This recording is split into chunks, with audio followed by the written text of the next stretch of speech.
Hello நண்பர்களே, Greenland வெற்றிவேர் சேனலுக்கு உங்களை வரவேற்பதில் மகிழ்ச்சி கொள்கிறோம். வணக்கம்.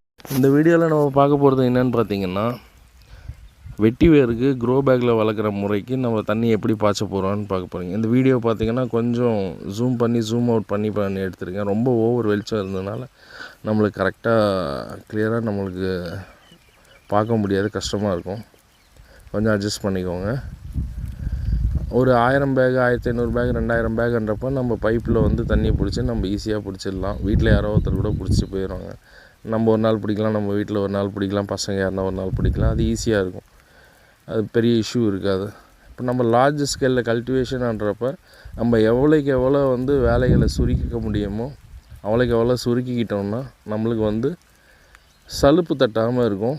அதே மாதிரி வளர்ச்சியும் நம்மளுக்கு ஆட்டோமேட்டிக்காக நம்ம கொஞ்சம் செஞ்சாலே வேலை கரெக்டாக அந்த வேலை நடக்கும்.